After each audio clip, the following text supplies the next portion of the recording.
चला तर मंडळी, आज आपण बनवूयात बिग वन स्टाईल मच्छी फ्राय। पण हा चिलापी मासा नाही, कुठला तरी दुसरा आहे, पण हा चवीला खूप छान लागतो। त्यासाठी मी इथे 1 किलो मासे घेतलेले आहेत। आपण याला 3 ते 4 वेळा स्वच्छ धुवून घेतलेला आहे। यामध्ये आपण आपल्या मसाल्याच्या डब्यातील छोट्या चमच्याने 1 चमचा हळद आणि चवीपुरतं मीठ घालून छान असं मिक्स करायचं आणि हे अर्धा तास मॅरिनेट होण्यासाठी ठेवून द्यायचं। अर्धा तास झाला की याला परत थोडंसं मिक्स करायचं आणि मी इथे लोखंडाची कढई घेतलेली आहे। यामध्ये तेल घालून तेल छान कडकडीत गरम करून घ्यायचं आणि 4 ते 5 पीस आपण यामध्ये घालून घ्यायचे।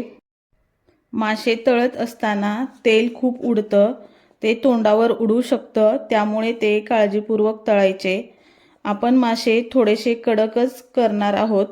मी माशाची आमटी, कालवण, रस्सा तुम्ही जे काही म्हणत असाल, पण आम्ही आमटीच म्हणतो, तेही मी करून घेतलेली आहे। आमटी आणि हे कडक मासे खूपच अप्रतिम लागतात। अशा प्रकारे मी इथे हे मिठाचे मासे तळून घेतलेले आहेत। आपण थोडेसे मसाल्याचेही मासे फ्राय करणार आहोत।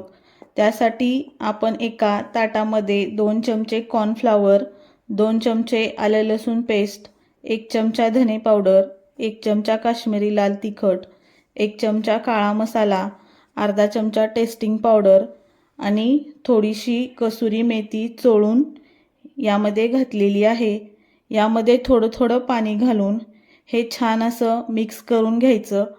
पिठाची कन्सिस्टन्सी तुम्ही व्हिडिओमध्ये बघू शकता, याप्रमाणे पाणी थोडंसं जपूनच घालायचं, हे लगेच पातळ होतं।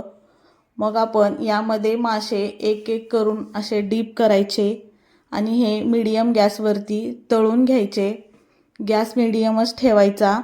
फास्ट गॅसवरती मसाला लगेच करपतो आणि खाताना तो कडू लागतो, त्यामुळे मीडियम गॅसवरती तळून घ्यायचे। मासाही आपला आतपर्यंत शिजला जातो आणि मसालाही आपला करपत नाही। त्यामुळे तुम्ही बघू शकता, आपले इथे मसाला मासा ही फ्राय झालेले आहेत। अशा प्रकारे मी इथे हे सर्व मासे तळून घेतलेले आहेत। तुम्हीही माशाची आमटी आणि हे फ्राय केलेले मासे ज्वारीची किंवा बाजरीची भाकरी यासोबत खाऊ शकता, खूपच छान लागतात।